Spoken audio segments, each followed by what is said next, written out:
¿Qué lleva a un hombre a luchar físicamente con un ser divino hasta el amanecer?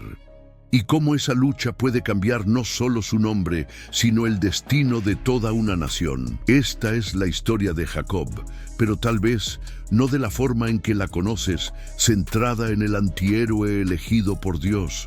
Para entender cómo Jacob llegó a esa noche decisiva a orillas del río Jaboc, necesitamos retroceder a su nacimiento turbulento y al engaño que dio inicio a todo. El viaje de Jacob es uno de los relatos más complejos sobre la condición humana en las Escrituras. Este video propone explorar la historia de un hombre real, con defectos, miedos y una determinación que lo llevó a un enfrentamiento directo con lo divino. Su historia es un espejo incómodo, pero poderoso, del viaje humano. Sus luchas con la familia, sus huidas, sus errores y su búsqueda de una bendición reflejan nuestras propias batallas por la identidad, el propósito y la redención. Comprender su trayectoria nos ofrece una perspectiva valiosa sobre cómo la debilidad puede transformarse en fortaleza. Si alguna vez te has sentido en una encrucijada moral, la vida de Jacob ofrece un guión poderoso para el debate. A lo largo de este video, analizaremos los momentos cruciales que forjaron a este hombre, su rivalidad visceral con Esaú, la controvertida obtención de la bendición paterna que lo marcó como un engañador, su exilio y los años de servicio y engaño bajo el mando de Labán. Dedicaremos especial atención al evento que lo define todo, la misteriosa noche de lucha que transformaría al usurpador, Jacob, en Israel, aquel que lucha con Dios. Para comprender la intensidad de esta historia, necesitamos volver al ambiente familiar que lo moldeó. La dinámica entre sus padres, Isaac y Rebeca, y la profecía divina dada incluso antes de su nacimiento, establecieron un escenario de rivalidad y favoritismo que definiría las primeras décadas de su vida. La historia de Jacob comienza antes de su nacimiento, con una profecía que sellaría su destino y el de su hermano gemelo, Esaú. Su madre, Rebeca, sintió una lucha violenta en su vientre y al consultar a Dios recibió una respuesta enigmática. Imagina el texto apareciendo en pantalla. 2 naciones hay en tu vientre, y 2 pueblos se dividirán de tus entrañas. Un pueblo será más fuerte que el otro pueblo, y el mayor servirá al menor. Esta declaración divina subvertía todas las normas culturales de la época. El concepto de primogenitura era el pilar de la sociedad patriarcal. El hijo mayor recibía una porción doble de la herencia y, más importante, la bendición paterna, vista como una transferencia de autoridad espiritual y prosperidad. Esaú, al nacer primero, tenía derecho a todo esto. Visualmente, un gráfico simple destaca el contraste. De un lado, Esaú, primogénito, cazador, favorito del padre. Del otro, Jacob, menor, casero, favorito de la madre. Esaú era un hombre del campo, impulsivo y vivía para el momento. Jacob, por otro lado, era tranquilo, observador y calculador. Esta división de afecto parental creó un ambiente de tensión constante. Isaac amaba a Esaú por lo que representaba: fuerza, virilidad y la continuidad de la tradición. Rebeca, por su parte, favorecía a Jacob, tal vez recordando la profecía y viendo en él al verdadero heredero de la promesa divina hecha a Abraham. Esta dinámica familiar, marcada por el favoritismo, fue el catalizador de los conflictos que seguirían, mostrando cómo las relaciones humanas pueden influir en el cumplimiento de los designios divinos. Podemos pensar en esto como 2 fuerzas opuestas destinadas a colisionar. De un lado, la tradición y el derecho de nacimiento representados por Esaú. Del otro, la profecía y la astucia representadas por Jacob. El primer gran enfrentamiento entre ellos ocurrió cuando Esaú, hambriento tras una cacería, vendió su derecho de primogenitura a Jacob por un simple plato de lentejas. Un acto impulsivo de un lado y un cálculo frío del otro, revelando el carácter de ambos. Este incidente, aparentemente trivial, fue solo el preludio para el evento que lo cambiaría todo. Estableció un precedente peligroso, mostrando que Jacob estaba dispuesto a usar la debilidad de su hermano para obtener lo que deseaba. La cuestión de la primogenitura estaba legalmente resuelta, pero la bendición espiritual aún pertenecía a Isaac para ser concedida, preparando el escenario para un acto de engaño con consecuencias profundas y duraderas. El momento decisivo llegó cuando Isaac, ya anciano y con la vista débil, sintió que su muerte estaba cerca. Llamó a Esaú, su hijo primogénito y favorito, y le pidió que fuera al campo, cazara y preparara una comida sabrosa para que después pudiera concederle la bendición oficial. Esta bendición era más que palabras. Era un acto profético que definiría el futuro de su hijo y de toda su descendencia. Era el sello final del liderazgo de la familia. Sin embargo, Rebeca escuchó la conversación y actuó rápidamente. Movida por su fe en la profecía original y por su amor por Jacob, elaboró un plan audaz y arriesgado. Instruyó a Jacob a hacerse pasar por Esaú. Preparó una comida con 2 cabritos, imitando el plato que Isaac esperaba, y usó las pieles de los animales para cubrir los brazos y el cuello de Jacob, para que se sintiera peludo como su hermano al tacto del padre ciego. Jacob dudó, temiendo que su padre lo descubriera y en lugar de una bendición, recibiera una maldición. Su preocupación no era por la moralidad del acto, sino por el miedo al fracaso. Rebeca, sin embargo, fue inflexible, asumiendo para sí cualquier maldición que pudiera venir. Vistió a Jacob con las mejores ropas de Esaú, para que tuviera el olor de su hermano, completando el elaborado engaño que estaba a punto de desarrollarse. El diálogo entre Jacob y Isaac es uno de los momentos más tensos de toda la narrativa bíblica. La voz es la voz de Jacob, pero son las manos de Esaú, dijo el viejo patriarca desconfiado. La audacia de Jacob al mentir directamente a su padre, afirmando ser Esaú e incluso invocando el nombre de Dios para justificar la rapidez de su caza, revela la profundidad de su ambición y hasta dónde estaba dispuesto a llegar. Finalmente, convencido por el olor, el tacto y la comida, Isaac concedió la bendición a Jacob. Una bendición de prosperidad, de dominio sobre otros pueblos y crucialmente de autoridad sobre su propio hermano.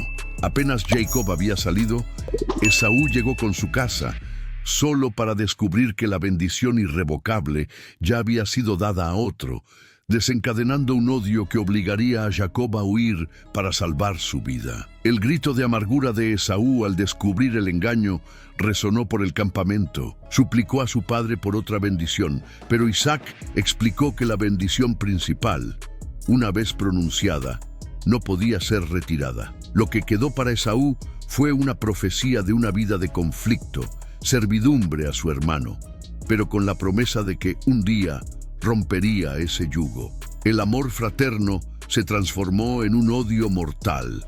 Esaú decidió en su corazón que tan pronto como terminaran los días de luto por su padre, mataría a Jacob.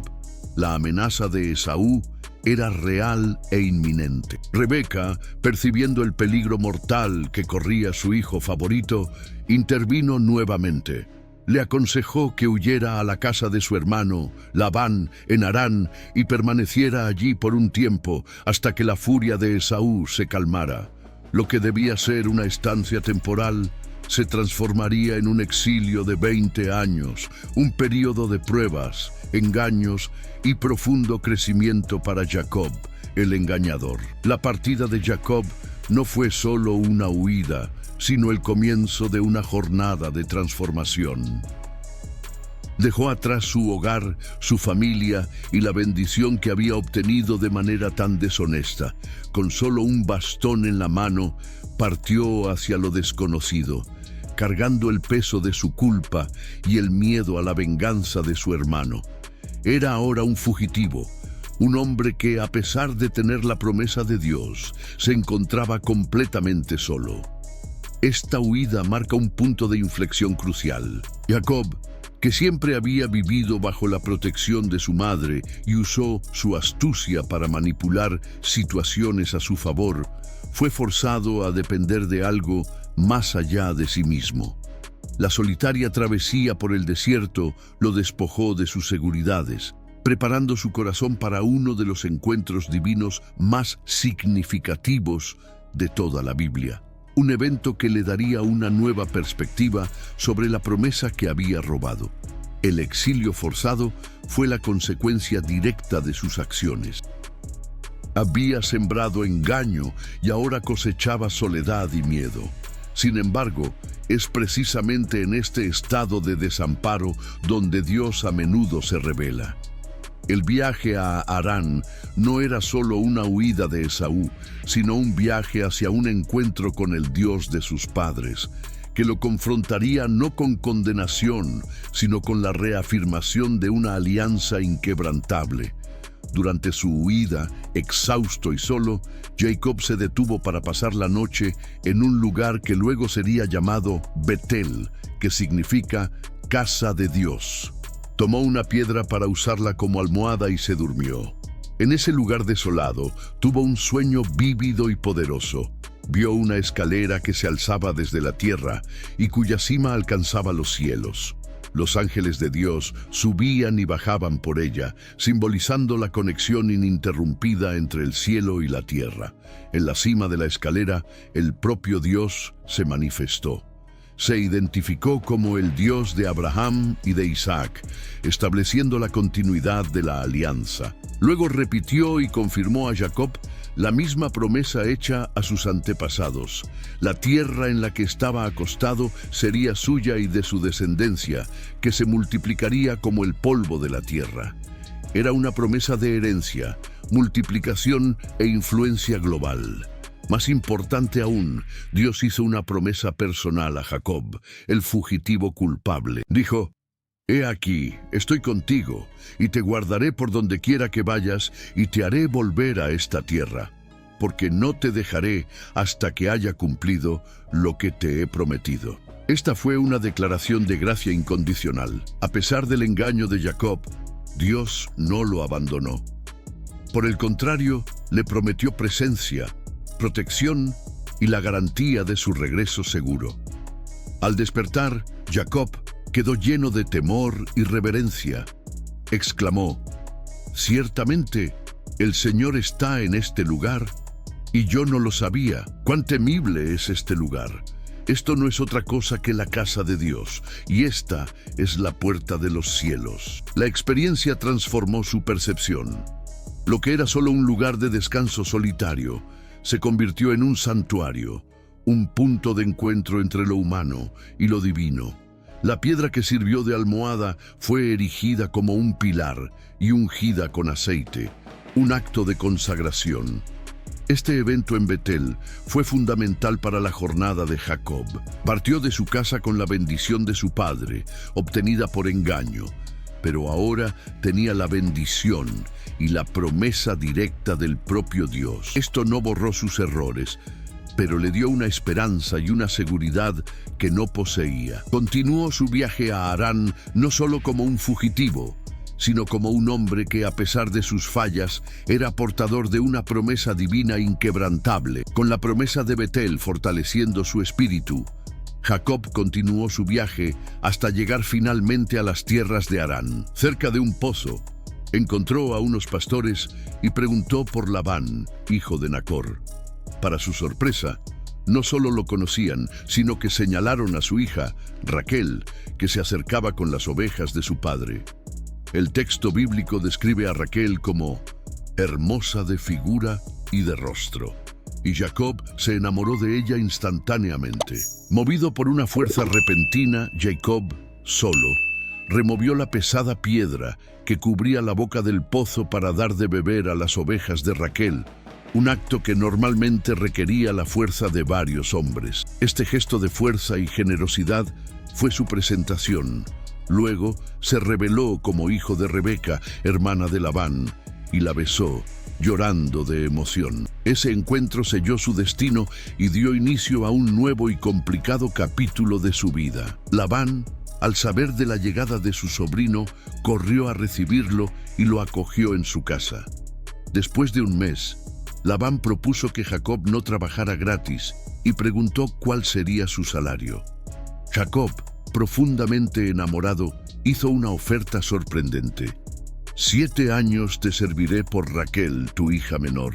El precio era exorbitante, pero para Jacob, el texto dice que fueron a sus ojos como pocos días, por el mucho amor que le tenía. Esos 7 años pasaron rápidamente, impulsados por el amor y la expectativa.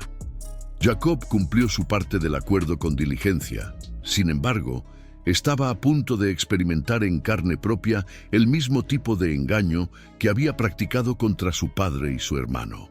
Labán, su tío, demostraría ser un maestro de la astucia, quizás incluso más hábil que el propio Jacob, preparando una trampa que lo ataría por más tiempo del que jamás imaginó.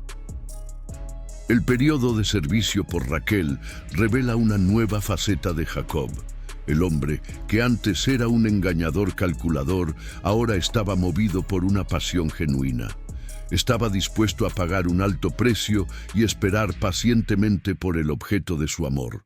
Sin embargo, el pasado tiene una forma de regresar, y Jacob estaba a punto de aprender una dura lección sobre sembrar y cosechar, pues el engañador estaba a punto de convertirse en el engañado. Al final de los 7 años de servicio, Jacob fue a Labán y pidió a su esposa prometida, Raquel.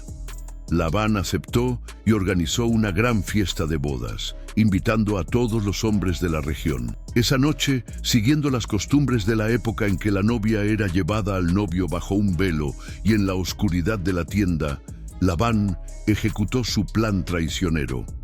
En lugar de Raquel, le entregó a Jacob a su hija mayor, Lea. La decepción y la furia de Jacob a la mañana siguiente fueron inmensas. Confrontó a Labán. ¿Qué es esto que me has hecho? ¿No te he servido por Raquel? ¿Por qué entonces me has engañado? La respuesta de Labán fue una excusa culturalmente conveniente, pero claramente egoísta. Afirmó que no era costumbre en su tierra dar a la hija menor en matrimonio antes que a la mayor. Una regla que convenientemente olvidó mencionar 7 años antes. Labán, entonces, propuso un nuevo acuerdo. Jacob debía cumplir la semana nupcial con Lea y a cambio recibiría a Raquel también, con la condición de que trabajara por otros 7 años.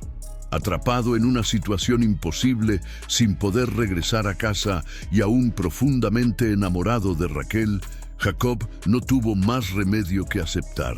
Una semana después de casarse con Lea, también se casó con Raquel y comenzó su segundo periodo de 7 años de servidumbre. Este evento es una demostración clara de la ley de la siembra y la cosecha en la vida de Jacob. Él, que engañó a su padre ciego en la oscuridad de una tienda, fue ahora engañado en la oscuridad de su propia tienda nupcial. Él, que se hizo pasar por su hermano mayor para robar una bendición, ahora recibió a la hermana mayor en lugar de la que amaba. La ironía divina fue precisa y dolorosa, forzando a Jacob a probar el amargo sabor de su propia medicina. Esta situación creó una familia disfuncional desde el principio. Jacob amaba a Raquel, pero despreciaba a Lea, que le fue impuesta. Esta rivalidad entre las dos hermanas se convertiría en el centro de un drama familiar que duraría décadas, con ambas compitiendo por el afecto de Jacob y usando a sus hijos como instrumentos en esa batalla dolorosa. El engaño de Labán no solo extendió el exilio de Jacob, sino que también sembró semillas de amargura y conflicto en el corazón de su futura nación. La dinámica familiar de Jacob estuvo marcada desde el inicio por una triste competencia. El texto bíblico Dice que viendo el Señor que Lea era despreciada, abrió su matriz, pero Raquel era estéril. Esta intervención divina dio a Lea, la esposa no amada, una ventaja en la cultura de la época, donde la capacidad de engendrar hijos, especialmente varones, era la principal fuente de valor y estatus para una mujer. Lea comenzó a dar hijos a Jacob en rápida sucesión. Cada nombre que Lea dio a sus hijos era un clamor de su corazón. El primero, Rubén, significa «He aquí un hijo», pues dijo «El Señor ha mirado mi aflicción, ahora pues me amará mi marido». El segundo, Simeón, significa «oír», porque Dios oyó que ella era despreciada. El tercero, Leví, significa «unido», con la esperanza de que con 3 hijos su marido finalmente se uniera a ella.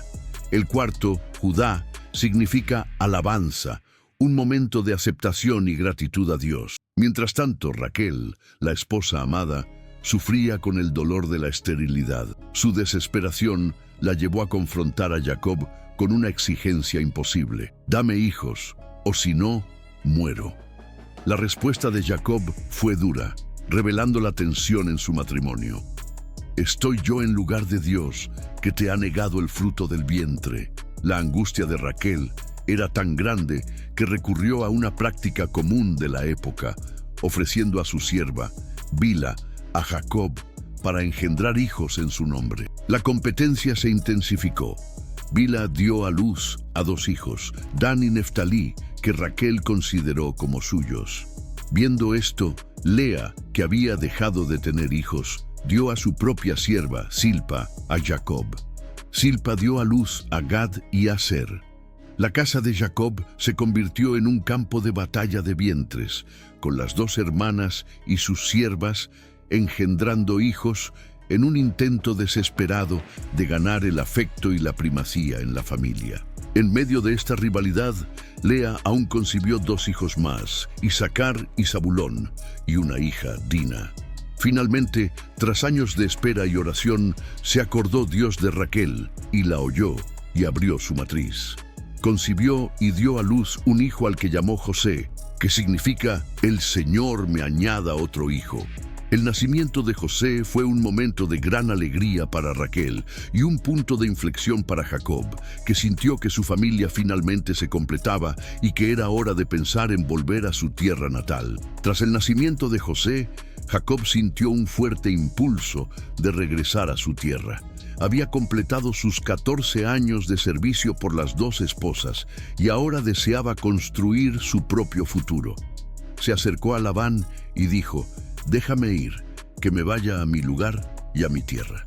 Dame a mis mujeres y a mis hijos por los cuales te he servido y me iré, pues tú sabes el servicio que te he prestado». Aparentemente, era una petición justa y el fin de un largo contrato. Sin embargo, Labán era astuto y sabía que la presencia de Jacob había traído gran prosperidad a sus rebaños.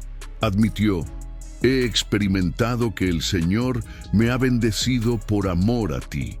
No queriendo perder a su yerno talentoso, Labán pidió que Jacob se quedara y nombrara su propio salario. Jacob, que había aprendido mucho sobre negociación y sobre la naturaleza de su suegro, hizo una propuesta aparentemente modesta, pero extremadamente inteligente, que pondría a prueba su habilidad. Jacob propuso que no quería un salario fijo. En cambio, pasaría por todos los rebaños de Labán y removería todas las ovejas moteadas, manchadas y oscuras, y todas las cabras manchadas y moteadas. A partir de ese día, cualquier animal con esas características que naciera en los rebaños de Labán sería considerado el salario de Jacob. Labán aceptó de inmediato, pensando que era un gran negocio, ya que la mayoría de los animales en la región eran de color sólido. Aquí, la narrativa bíblica describe el método ingenioso que Jacob utilizó. Tomó varas verdes de álamo, avellano y castaño y las peló en tiras blancas, exponiendo la parte interna. Colocó estas varas en los abrevaderos donde los rebaños más fuertes venían a beber y a aparearse. La creencia popular de la época, conocida como impresión materna, sugería que lo que la madre veía durante la concepción influía en la apariencia de la descendencia. Ya sea por este método o por una bendición divina que lo guiaba en la selección genética de los animales, el resultado fue extraordinario. Los animales más fuertes y saludables del rebaño de Labán comenzaron a engendrar crías rayadas, moteadas y manchadas en gran número que pertenecían a Jacob. En poco tiempo el rebaño de Jacob se volvió inmenso y robusto, mientras que el de Labán disminuía. Jacob se enriqueció sobremanera y tuvo muchos rebaños, y siervas, y siervos, y camellos, y asnos. El éxito fenomenal de Jacob no pasó desapercibido.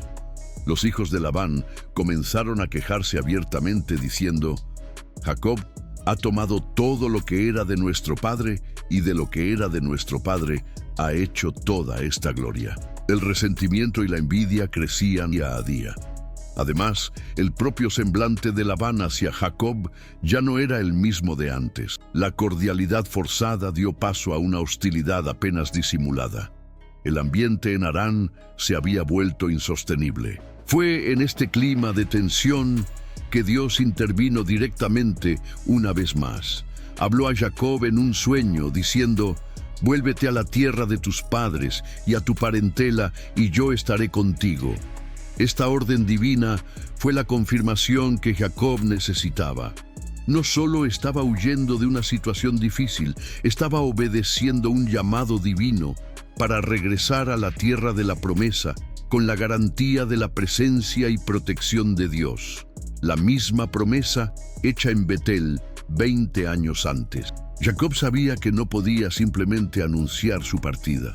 Labán seguramente intentaría detenerlo.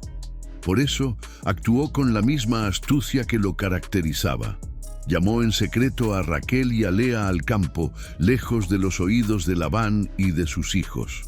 Les expuso la situación, explicando cómo Labán había cambiado su salario 10 veces, y cómo Dios no permitió que lo perjudicara, transformando cada intento de engaño en una bendición para Jacob. Compartió con ellas el sueño en el que el ángel de Dios no solo lo instruyó a regresar, sino que también se reveló como el Dios de Betel, donde ungiste una columna, donde me hiciste un voto.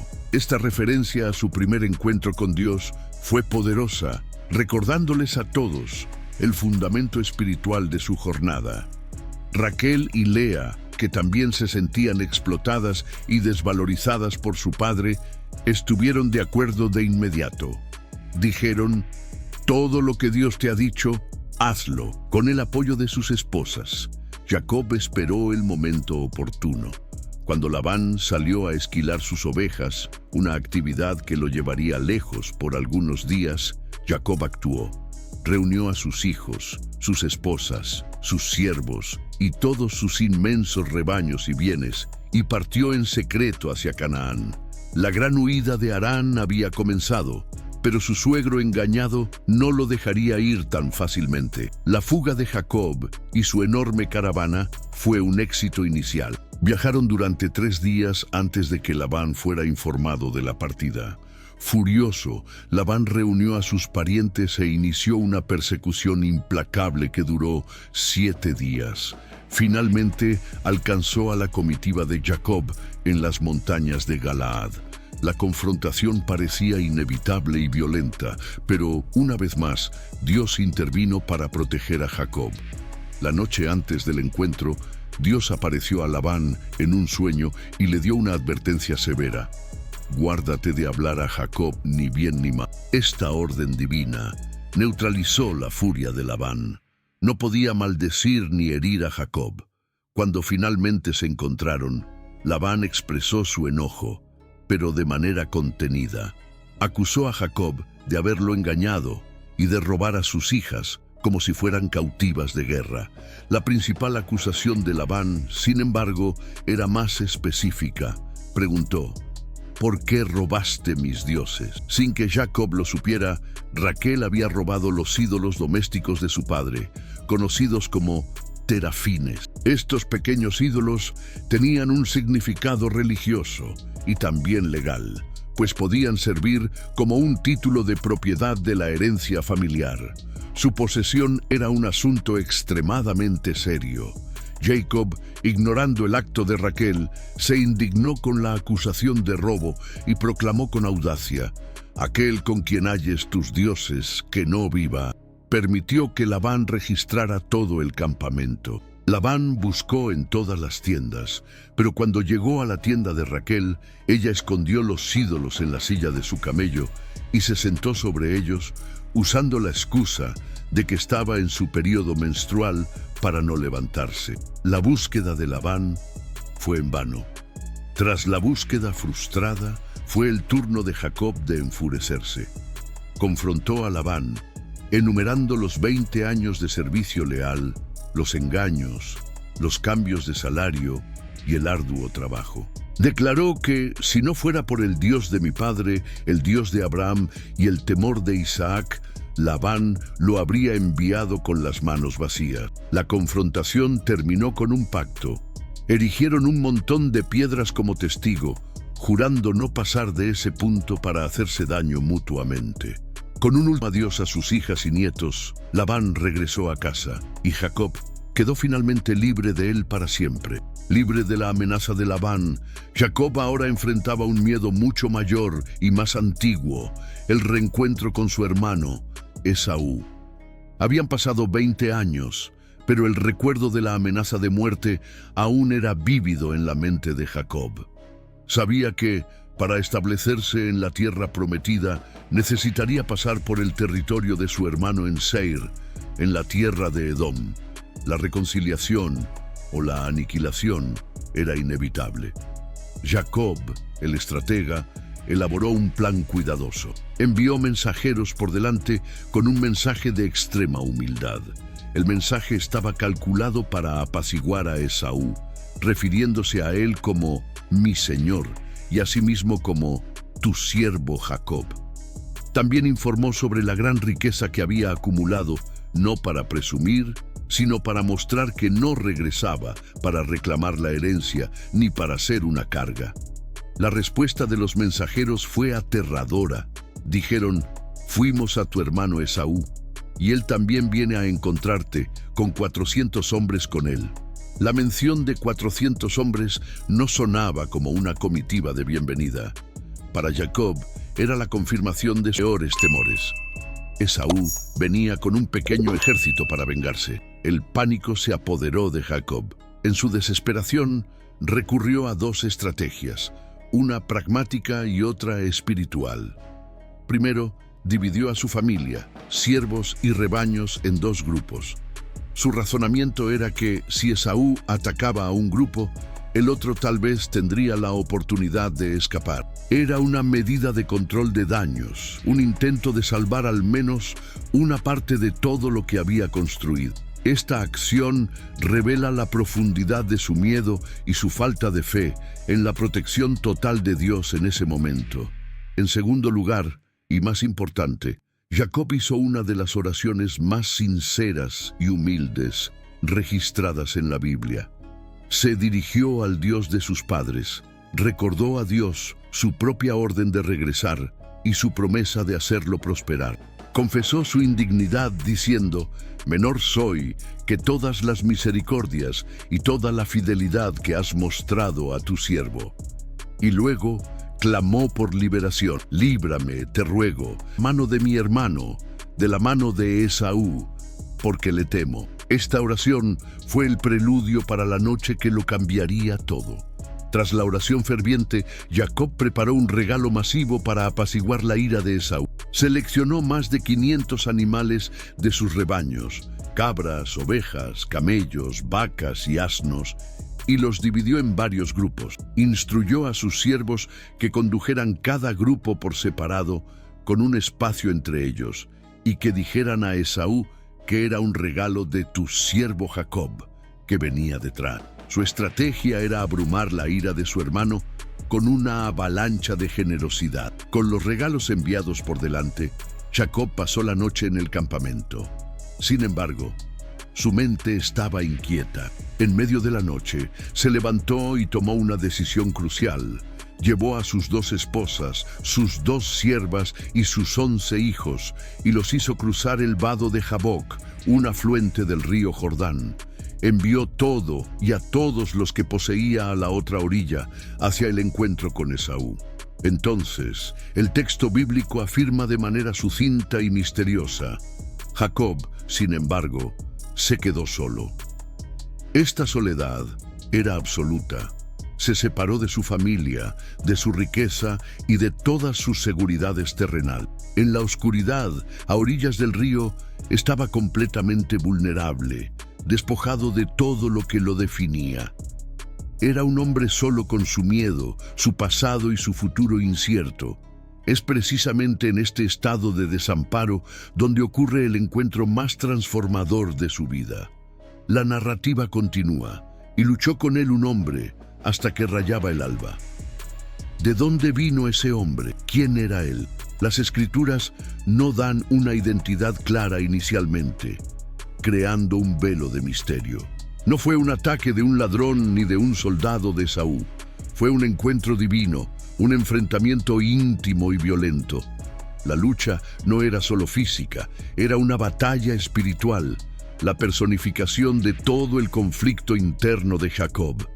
Él, que siempre luchó con otros usando su astucia, luchó con su hermano en el vientre, engañó a su padre, manipuló a su suegro.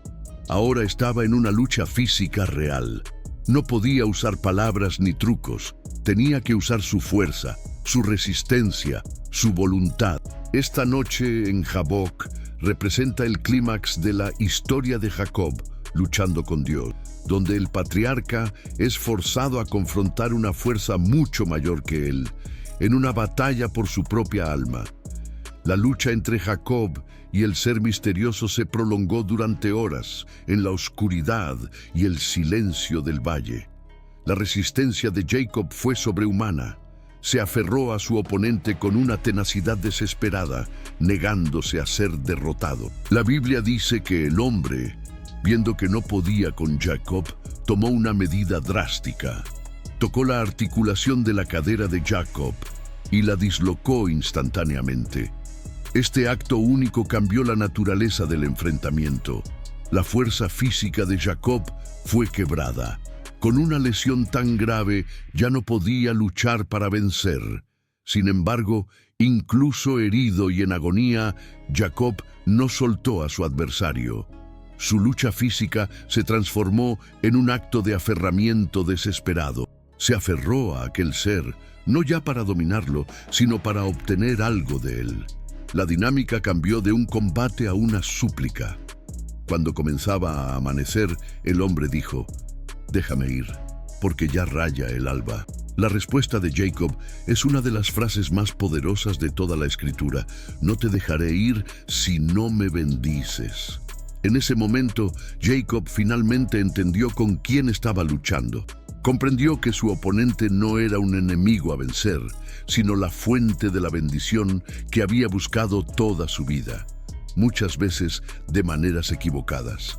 El ser misterioso entonces le hizo una pregunta penetrante: «¿Cuál es tu nombre?». Y él respondió: «Jacob». Decir su nombre era una confesión. Jacob significaba engañador, usurpador. Al declarar su nombre, estaba admitiendo su identidad, su historia de manipulación y engaño. Estaba despojándose de todas sus máscaras ante aquel que lo conocía completamente. Era un acto de rendición y honestidad total. Fue solo tras esa confesión que la transformación pudo ocurrir. El hombre le dijo: «No se llamará más tu nombre Jacob, sino Israel, porque como príncipe has luchado con Dios y con los hombres, y has vencido». Este cambio de nombre no fue solo simbólico. Fue una redefinición completa de su identidad y de su destino. Ya no era el engañador, era aquel que lucha con Dios. La bendición que tanto buscó fue finalmente concedida, no por un truco, sino a través de una lucha honesta y una rendición quebrantada.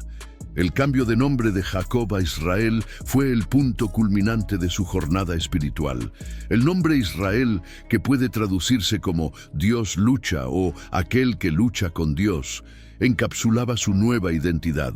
No venció por ser más fuerte, sino por su perseverancia en aferrarse a Dios, incluso en su debilidad. La bendición fue recibida no en su fuerza, sino en su quebrantamiento, simbolizado por su cadera dislocada, que lo haría cojear por el resto de sus días. Esa lesión física permanente era un recordatorio constante de aquella noche. Cada paso que diera sería un recuerdo de su lucha con Dios y de su total dependencia de Él. Salió del encuentro cojo en el cuerpo, pero sanado en el alma.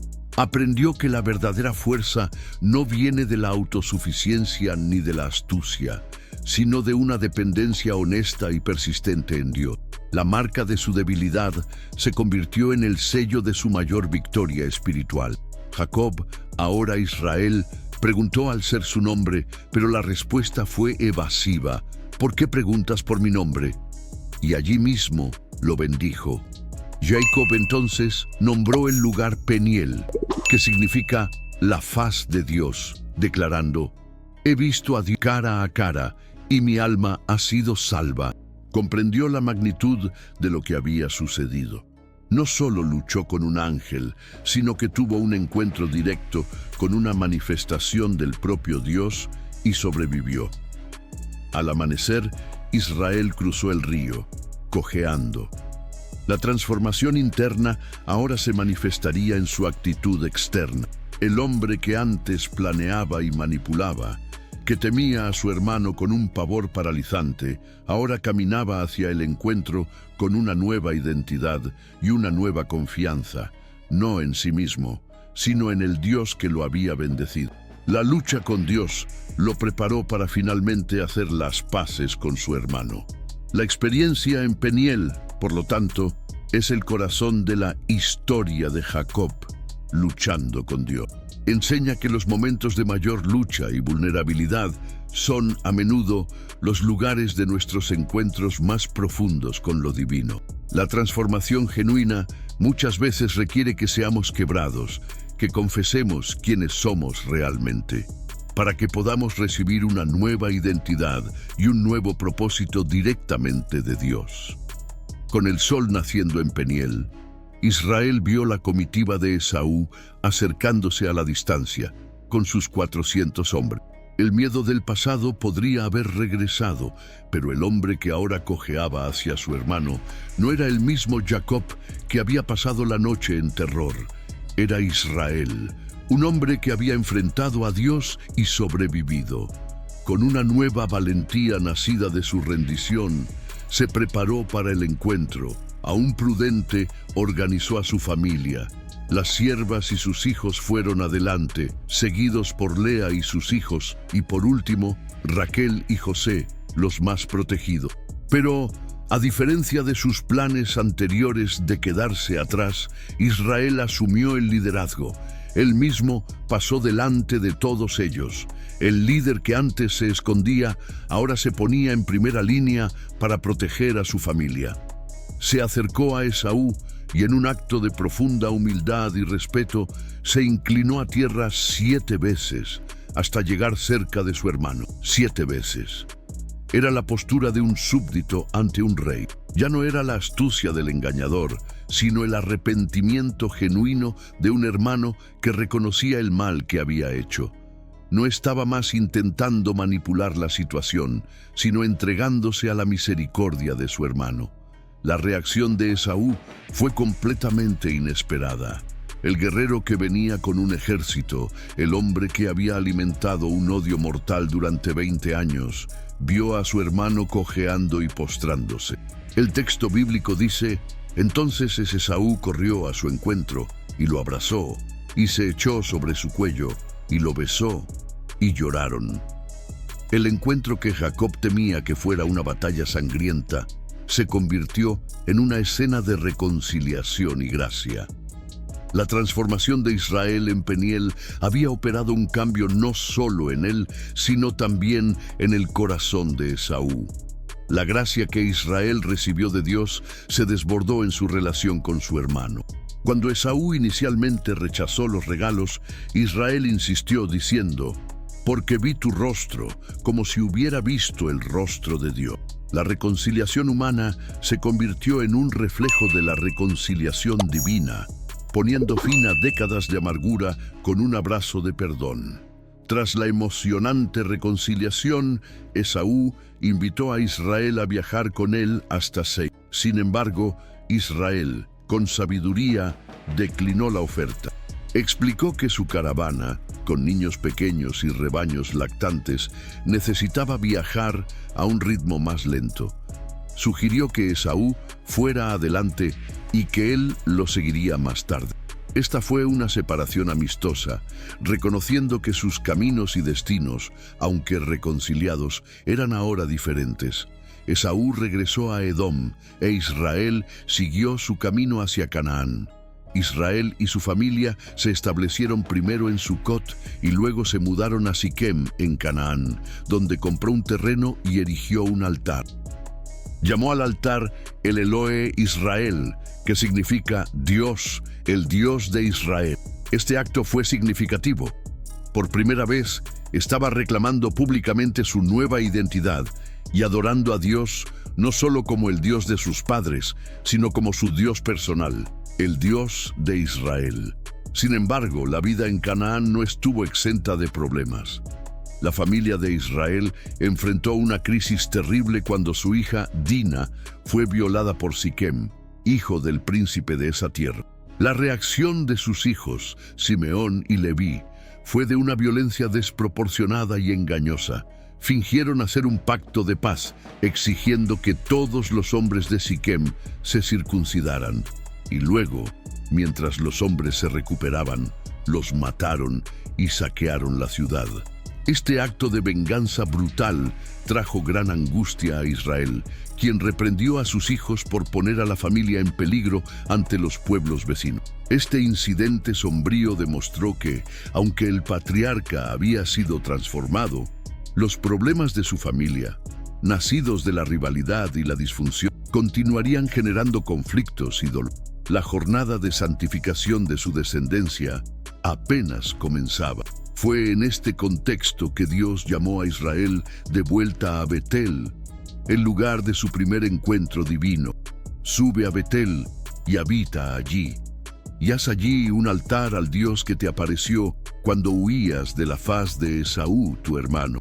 Este llamado era una invitación a regresar a su fundamento espiritual, a purificar su casa de los ídolos extranjeros, incluidos los que Raquel había robado, y a renovar su alianza con Dios, reafirmando las promesas en un momento de crisis. La orden de Dios de regresar a Betel fue un llamado a un realineamiento espiritual. Israel instruyó a toda su casa a deshacerse de los dioses extranjeros, a purificarse y a cambiar de vestidura. Enterró los ídolos y los pendientes asociados con prácticas paganas debajo de un roble cerca de Siquem. Este acto de purificación colectiva era esencial para que pudieran presentarse nuevamente ante Dios en el lugar sagrado donde la alianza fue originalmente confirmada a Jacob, el fugitivo. Al llegar a Betel, Israel construyó un altar. Allí, Dios se le apareció nuevamente y reafirmó la bendición y el cambio de nombre. Tu nombre es Jacob. No se llamará más tu nombre Jacob, sino Israel será tu nombre. Dios entonces repitió la promesa patriarcal: Yo soy el Dios Todopoderoso. Fructifica y multiplícate. Una nación, sí, una multitud de naciones saldrá de ti, y reyes procederán de tus lomos. Y la tierra que he dado a Abraham y a Isaac, a ti la daré. Sin embargo, el viaje a Betel estuvo marcado por una profunda tristeza. Durante el trayecto, Raquel, la amada esposa de Israel, entró en trabajo de parto. El parto fue extremadamente difícil y al dar a luz a su segundo hijo, murió. En su último aliento lo llamó Benoni, hijo de mi dolor. Pero Israel, tal vez para no sellar el destino del niño con un nombre de tristeza, cambió su nombre a Benjamín, hijo de mi mano derecha, significando fuerza y favor. La muerte de Raquel fue un golpe devastador para Israel. La enterró en el camino a Efrata, Belén, y erigió una columna sobre su tumba. La pérdida de la mujer por la que trabajó 14 años y amó profundamente marcó el fin de una era en su vida. Poco tiempo después, también enfrentaría la muerte de su padre, Isaac, quien fue sepultado por él y su hermano Esaú en un último acto de unidad familiar. Estos eventos, la purificación de la familia, la renovación de la alianza en Betel, la muerte de Raquel y el nacimiento de Benjamín, solidificaron la transición de Israel hacia su papel como patriarca de la nación. Ahora era el padre de los 12 hijos que se convertirían en los jefes de las 12 tribus de Israel. Su jornada personal de engaño y huida estaba completa, y su enfoque ahora se centraría en el destino de su numerosa y a menudo turbulenta descendencia. Con la familia establecida en Canaán, la narrativa se centra en la próxima generación, especialmente en José, el hijo amado de Israel y Raquel. El favoritismo explícito de Israel por José, simbolizado por una túnica de varios colores que le dio, reavivó las llamas de la envidia y el resentimiento entre los hermanos. Los sueños de José, en los que su familia se inclinaba ante él, solo empeoraron la situación, transformando la envidia de los hermanos en odio. Este odio culminó en el acto de traición que todos conocemos. Los hermanos vendieron a José como esclavo a una caravana de ismaelitas que iba a Egipto. Engañaron a su padre Israel, sumergiendo la túnica de José en la sangre de un cabrito y presentándola como prueba de que había sido devorado por una fiera. El dolor de Israel fue inconsolable. Rasgó sus vestiduras, se vistió de cilicio y lloró por su hijo durante muchos días, negándose a ser consolado. El patriarca que había engañado a su propio padre con la piel de un cabrito, ahora era cruelmente engañado por sus hijos con la sangre de uno. La ley de la siembra y la cosecha se manifestó nuevamente en su vida, de una manera devastadoramente dolorosa. Vivió muchos años creyendo que su hijo favorito estaba muerto, un dolor que moldeó el resto de su vida en Canaán. Años más tarde, una hambruna severa azotó la tierra, forzando a Israel a enviar a sus hijos a Egipto para comprar granos. Allí, sin saberlo, se encontraron con José, quien se había convertido en el segundo hombre más poderoso de Egipto. La larga y dramática historia de reconocimiento, pruebas y finalmente reconciliación es un testimonio de la soberanía de Dios, que usó el mal cometido por los hermanos para un bien mayor, la salvación de su propia familia y de muchas naciones. Cuando los hermanos finalmente revelaron a Israel que José estaba vivo y era el gobernador de Egipto, apenas pudo creerlo. Pero al ver los carros que José había enviado para transportarlo, su espíritu revivió. «Basta, aún vive mi hijo José. Iré y lo veré antes de que muera». El viaje final de Israel a Egipto no fue un exilio, sino una reunión divinamente orquestada, el cumplimiento de un plan que estaba en marcha desde el principio. El viaje de Israel a Egipto fue su último gran acto de fe. En el camino, en Berseba, ofreció sacrificios al Dios de su padre Isaac. Esa noche, Dios le habló en una visión diciendo: «Yo soy Dios, el Dios de tu padre, no temas descender a Egipto, porque allí te haré una gran nación. Yo descenderé contigo a Egipto, y yo te haré volver a subir, ciertamente, y José pondrá su mano sobre tus ojos». Con esa garantía, el viejo patriarca avanzó con confianza.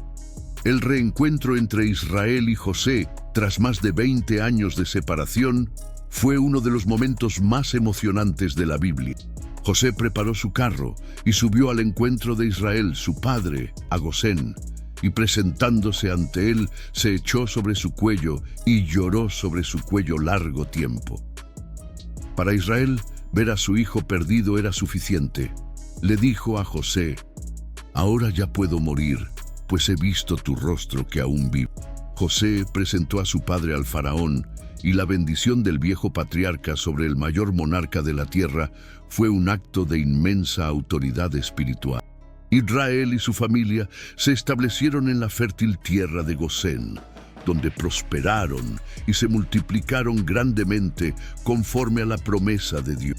Israel vivió en Egipto durante 17 años, viendo a sus nietos y bisnietos, la semilla de la futura nación de Israel comenzando a florecer. Sintiendo que la muerte se acercaba, Israel hizo que José jurara que no lo enterraría en Egipto, sino en la tierra de Canaán, en la sepultura de sus padres, la cueva de Macpel. Esta petición final era una poderosa declaración de fe en la promesa de la tierra. Sabía que Egipto era una morada temporal. El verdadero hogar de su pueblo era la tierra prometida a Abraham. Quería que su cuerpo descansara allí, como una prenda de la herencia futura. En sus últimos días, Israel, con la vista debilitada como la de su padre Isaac, bendijo a los dos hijos de José, Efraín y Manasés. En un acto profético que resonaba con su propia historia, cruzó las manos deliberadamente, colocando la derecha sobre Efraín, el menor, y la izquierda sobre Manasés, el mayor, dando la bendición mayor al segundo hijo. No estaba equivocado. Estaba actuando bajo inspiración divina, profetizando el futuro de las tribus. En su lecho de muerte, Israel reunió a todos sus 12 hijos para darles sus bendiciones y profecías finales. Este no fue un acto de favoritismo, sino una serie de declaraciones proféticas que describían el carácter y el destino futuro de cada tribu que descendería de ellos. Habló con una claridad y autoridad divinas, revelando las fortalezas, las debilidades y el papel que cada uno desempeñaría en la historia de Israel. Reprendió a Rubén por su inestabilidad, a Simeón y Leví por su crueldad, privándolos de la primogenitura. En cambio, la bendición más significativa fue dada a Judá. Israel profetizó que de Judá vendría la línea real. El cetro no se apartará de Judá, ni el legislador de entre sus pies, hasta que venga Silo, y a él se congregarán los pueblos. Esta es una de las profecías mesiánicas más importantes del Antiguo Testamento, apuntando a la venida del Mesías a través de la tribu de Judá. También dio profecías específicas para las otras tribus. Zabulón habitaría en la costa, Isaacar sería un siervo fuerte, Dan un juez, y así sucesivamente. Sobre José pronunció una bendición de inmensa prosperidad y favor, reconociendo su fidelidad y el cuidado de Dios sobre él. Estas palabras finales no eran solo los deseos de un padre, sino un guión divinamente inspirado para el futuro de la nación que llevaría su nombre. Tras bendecir a sus hijos, Israel dio sus últimas instrucciones sobre su entierro en Canaán, y como dice la Escritura, encogió los pies en la cama, y expiró, y fue reunido a su pueblo. Su muerte marcó el fin de la era patriarcal. Fue el último de los tres grandes patriarcas, Abraham, Isaac y Jacob, Israel, a través de los cuales Dios estableció su alianza y formó al pueblo elegido. La jornada de Israel, desde el vientre de su madre hasta su lecho de muerte en Egipto, es una saga de transformación. Comenzó como Jacob, el engañador, y terminó como Israel, un príncipe con Dios. Su vida demuestra que Dios no elige a los perfectos, sino que perfecciona a los elegidos a través de un proceso, a menudo doloroso, de luchas, fracasos, arrepentimiento y encuentros divinos que redefinen completamente quiénes son. El legado de Israel es inmenso y multifacético, extendiéndose mucho más allá de su vida personal. Es, literalmente, el padre de la nación de Israel. Sus 12 hijos se convirtieron en los progenitores de las 12 tribus que, tras 400 años de esclavitud en Egipto, surgirían como un pueblo unido, listo para reclamar la tierra prometida. El nombre que recibió en Peniel se convirtió en el nombre eterno de la nación y, en un sentido más amplio, del pueblo de Dios. La historia de Jacob, luchando con Dios, sirve como un arquetipo para la jornada espiritual de cada creyente. Todos nosotros, en algún momento, luchamos con Dios. Luchamos con su voluntad, con las circunstancias que Él permite, con nuestras propias fallas y con las promesas que parecen tardar en cumplir.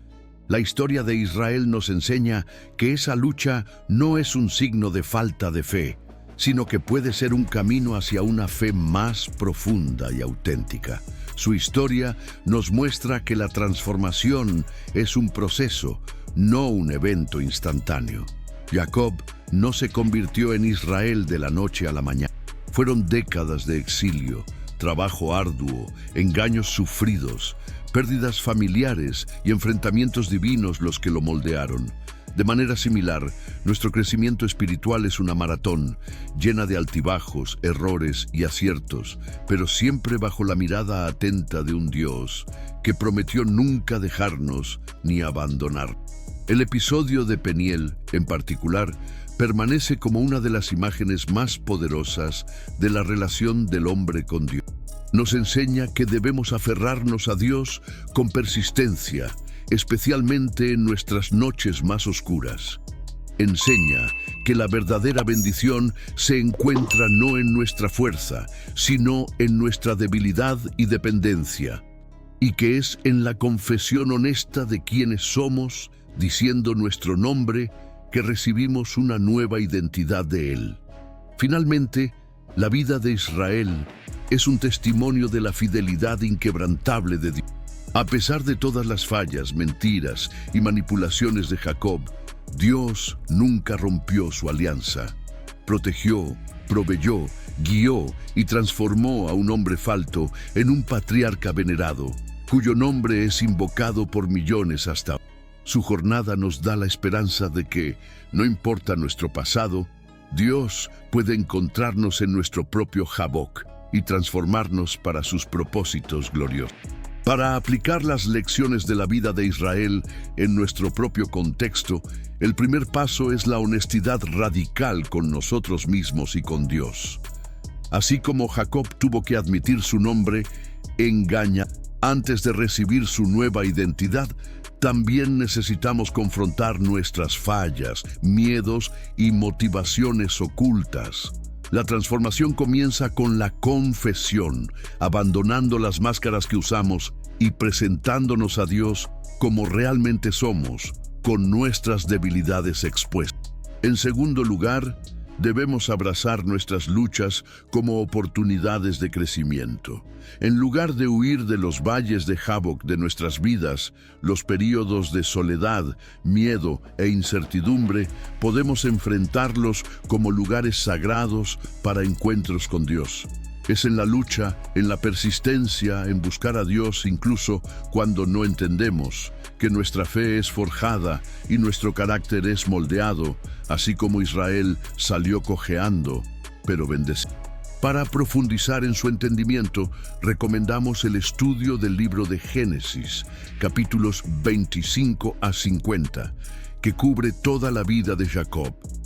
Además del texto bíblico, obras de teólogos como Dietrich Bonhoeffer, que escribe sobre la gracia, y de autores como Philip Yancey, que explora las complejidades de la fe, pueden ofrecer perspectivas valiosas. Recuerde, el objetivo no es solo acumular conocimiento, sino permitir que la historia transforme su propia jornada espiritual. Es crucial ser realista sobre los resultados. La transformación de Israel tomó toda una vida y aún enfrentó dolor y problemas familiares incluso después de sus encuentros más profundos con Dios. De manera similar, nuestra caminata tendrá desafíos continuos. El cambio genuino es gradual, marcado por avances y retrocesos. La meta no es la perfección inmediata, sino una creciente dependencia de Dios, aprendiendo a caminar cojeando en su fuerza, no en la nuestra. La historia de Israel es, en última instancia, una invitación. Si este análisis profundo de su jornada resonó en usted, lo invitamos a compartir en los comentarios qué aspecto de su vida más lo impactó. Su historia le enseñó algo nuevo sobre la lucha, la gracia o la transformación. Su perspectiva puede animar a otros que están en su propio viaje. La historia de Jacob, el hombre que luchó con Dios, es un testimonio eterno de la transformación. Si esta jornada completa lo inspiró, comparta este video con alguien que también busca entender las profundidades de la fe y la superación. Y comente qué lección se lleva consigo. El legado de Jacob trasciende la simple genealogía de un patriarca. Se convierte en el epicentro de la identidad de una nación entera. El cambio de su nombre a Israel no fue solo un acto simbólico, sino una redefinición profética. A partir de él, las 12 tribus de Israel serían formadas, cada una cargando una parte de la promesa y el destino que Dios había trazado. La nación que llevaría su nuevo nombre estaría para siempre marcada por este origen, una estirpe nacida de la lucha, de la persistencia y de la alianza divina. Esta identidad nacional, forjada en el vado de Jaboc, está intrínsecamente ligada a la idea de ser aquel que lucha con Dios. El pueblo de Israel, a lo largo de su historia, reviviría este arquetipo en sus propios exilios, pruebas y retornos. La jornada de Jacob se convirtió en la metanarrativa de su pueblo, un recordatorio constante de que su fuerza no residía en su propia perfección, sino en su capacidad de aferrarse a Dios, incluso en la más profunda oscuridad y debilidad, buscando una bendición que no podrían obtener por sí mismos. La influencia de Jacob también se extiende por toda la Escritura, siendo referenciado por profetas, apóstoles y el propio Cristo. Su historia sirve como un pilar teológico para conceptos como la elección, la gracia y la soberanía de Dios sobre los planes humanos. El hecho de que Dios haya elegido a un hombre tan falto y astuto para ser el portador de una promesa tan grandiosa demuestra un principio fundamental de la fe. La alianza divina no depende del mérito humano, sino de la fidelidad de Dios, que transforma la debilidad en fortaleza. Más que una figura histórica, Israel se convirtió en un símbolo espiritual. Su vida encapsula la tensión entre el esfuerzo humano y la soberanía divina, entre el engaño y la redención, entre la herida y la bendición. La historia de Jacob, luchando con Dios, es, por lo tanto, un microcosmos de la jornada del alma humana en busca de su propósito y de su conexión con el Creador. Su herencia no es solo de sangre, sino de espíritu, una invitación para que todos se conviertan en parte de un pueblo que se atreve a luchar con Dios para ser transformado por Él. Este legado perdurable, sin embargo, no permanece confinado a textos antiguos o a la identidad de una nación distante. Su verdadera fuerza reside en su capacidad de hablar directamente a nuestra condición presente. Las lecciones de su vida, sus fallas y su fe obstinada ofrecen un guión atemporal para nuestra propia búsqueda de significado, mostrando cómo nuestras luchas más íntimas pueden, de hecho, convertirse en el lugar de nuestro mayor encuentro con lo divino. La relevancia eterna de Jacob está precisamente en su humanidad imperfecta. No es un héroe distante e inalcanzable, sino un reflejo de nuestras propias contradicciones. En su ambición vemos la nuestra, en sus miedos reconocemos los nuestros, y en su deseo desesperado por una bendición encontramos un eco de nuestra propia sed espiritual. Su jornada nos enseña que la fe no es la ausencia de lucha, sino el coraje de permanecer en ella, de aferrarse a la promesa incluso cuando todo parece perdido y nuestra propia fuerza se agota completamente. La noche en el vado de Jaboc sigue siendo una de las metáforas más poderosas para la experiencia espiritual. Es en ese lugar de soledad, miedo y confrontación donde ocurre la verdadera transformación. La historia de Jacob, luchando con Dios, nos invita a no huir de nuestros penieles, sino a enfrentarlos, comprendiendo que las heridas que recibimos en esas batallas pueden ser las marcas de un encuentro genuino que nos renombra y nos redime.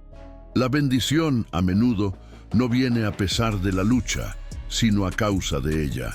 Al mirar la totalidad de su vida, desde el vientre hasta el lecho de muerte bendiciendo a sus hijos, vemos un patrón claro de redención. El engañador se convierte en el príncipe de Dios. El fugitivo se convierte en el padre de una nación. Esto nos asegura que ningún error es demasiado grande para el alcance de la gracia divina y que el propósito de Dios puede cumplirse a través de vasos falibles. Lo importante no es cómo comenzamos, sino cómo persistimos y a quién nos aferramos a lo largo del camino. Si la jornada de Jacob enseñó algo que resuena a través de los milenios, es que la búsqueda de Dios es, en sí misma, una forma de lucha noble. Una lucha contra nuestras propias limitaciones, contra las circunstancias y, a veces, contra el propio silencio del cielo. Si encontró valor y reflexión en este análisis profundo, considere suscribirse al canal y compartir este video. Deje en los comentarios qué aspecto de la vida de Jacob lo impactó más y cómo esta historia se conecta con su propia jornada. En última instancia, la historia de Jacob no es solo sobre un hombre que luchó con Dios, sino sobre un Dios que se permite ser alcanzado por un hombre que lucha. Es un testimonio perdurable de que nuestra persistencia en la búsqueda, incluso cuando cojeamos e imperfectos, es lo que abre las puertas a una bendición que no solo nos cambia, sino que tiene el poder de resonar por generaciones, transformando nuestra historia personal en parte de una promesa mucho mayor.